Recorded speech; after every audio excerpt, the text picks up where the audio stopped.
On Get Up with a jam-packed squad talking basketball. The Spurs and Timberwolves will play Game 2 tonight on ESPN.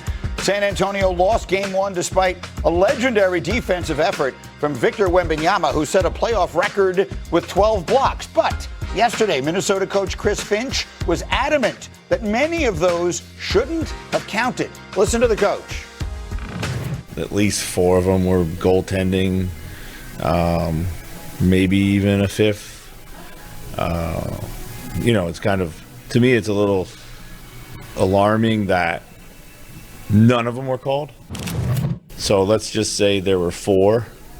That's 8 points. The value of 8 points in an NBA game is massive, right? That's also, 33% of his blocks were goaltending uncalled. And, if I were to give you a 33% raise, you'd like that, right? I mean, that's a huge number. That is all-world off-day lobbying. That is on the Pat part of Riley, Chris Finch. Phil Jackson, Chuck Daly, off-day stuff right there. He didn't waste a word. With some panache, though. Yes. I mean, I like the way he did it. Wendy, I'm going to show a couple of plays here, and then we'll get you in, Winman, because we went back over the blocks. There's one of them in which he seems to be completely right. And, Cindy, there's one play that is unquestionably goaltending. This ball is definitely going to touch the glass before he blocks it. We're going to show you 2 looks at it. Here's this one again, and then we'll show it to you from behind the basket, and you will clearly see. It's quick. It's bang, bang, but the ball definitely goes off there first. Yeah. There's 2 others that we have. One clearly appears to be a foul. Another one is very close. This is the one that looks like a foul. If you slow it down, it looks like a foul. And then there's another that you'll see here in a moment in the sequence that does appear to be a goaltend, although it's pretty close. This is the one right here. That is pretty close. That means he still blocked 8 clean. Right, but that's not the point, though, Wilbon. No, that's not Finch's point. Yeah, By the way, I love what he did. Well done. In the meantime, No. And you know this because you're the player sitting among us. Players don't remember goaltending. They remember getting their shot blocked. As the great John Thompson would say when he had Patrick Ewing. Offensive players remember they got blocked. And that was in their heads. But what did Big John used to say? Exactly, it got in their heads. And to Minnesota's point, I know that's not where we're going, Greeny, but to Minnesota's credit, it did not get in their heads. They kept going. Right. They're fearless. Right. That is the cool thing. And Finch is a great part of that. He and the blast furnace personality of Anthony Edwards. Yep. But he still blocked 8 shots. And if you're San Antonio, you're focused on that. Winman, get in here. Chris Finch is one of the great coaches we have in our league. Dateline Denver, April 20th, 2026. After Game 1 of the series with the Nuggets, Chris Finch, maybe we got to start flopping too. I could go on and on. He's waged a multi-year campaign against the Thunder's fouls. It's in the script. I can just see him in the back. He goes, What if I say they could get a 33% raise? Wouldn't that be a good? Oh yeah, that's good. It's good. Let's run lines here. Yeah. This is what Finch does. He's brilliant at it. He has led his team to 5 playoff series victories over the last 2 years. He knows that winning on the margins is vital for an underdog. Guess what? They've won as an underdog over and over and over. I have seen great coaches do this. I remember vividly coming into your studio in New York after the Pacers were down 2-0 to the Knicks 2 years ago, and Rick Carlisle had provided me with a list of all the calls that they had sent to the NBA. I love NBA playoff series because of the drama that happens over 2 weeks. And here we go. We're 1 game in, and Finch is, eyeball deep in it.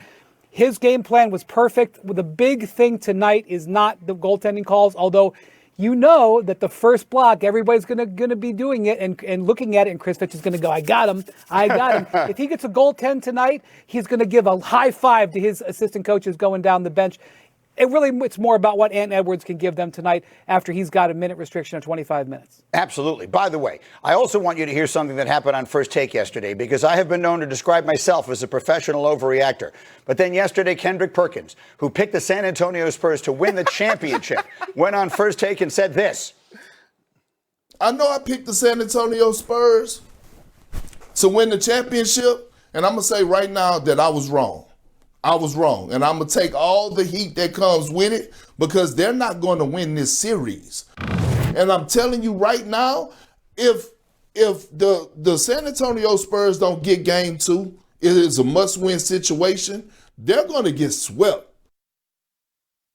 I'm going to give my little overreactor plaque to Kendrick Perkins. God bless you. I love you, big fella. But we've gone from winning the championship to swept after a 2-point loss to swept. What do we think?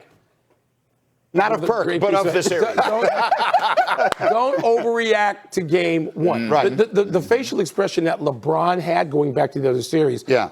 Somebody has the ultimate perspective.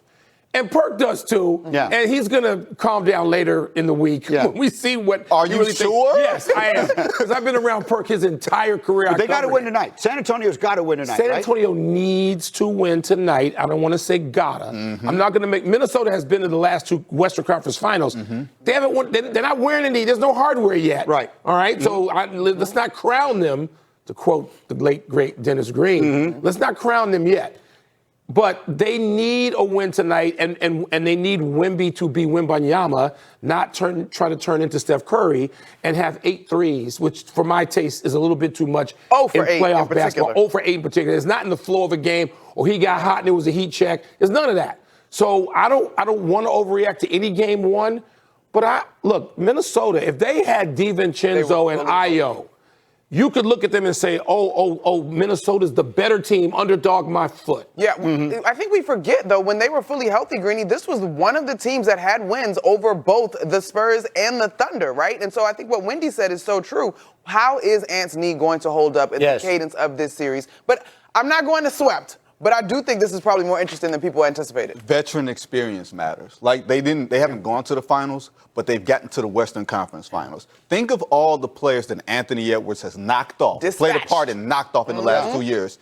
Nikola Jokic, gone. Steph Curry, gone. Luka Doncic, gone. LeBron, you owed. KD, you owed. Book, you owed. All those guys are skins on his wall. You think he wouldn't mind taking down a 7'11" Victor Wembanyama? Face of the league, presumed face of the league. Yeah. And one quick point about the experience.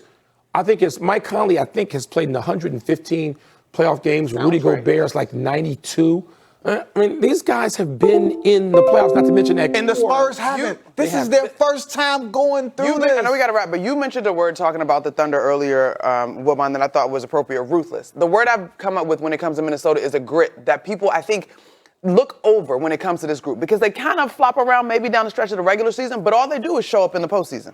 I'll be fascinated to see Anthony Edwards. I could see it going either way. Either, that game, it's rough and the knee is a little worse now for wear, or he's working his way back into prime form. If he's better, then there could be real trouble. Meanwhile, speaking of trouble, the process is looking for payback. Can Joel play well on Broadway and even up a second-round soiree with the Knicks? We'll look ahead. Plus, the lowdown on Jaylen Brown.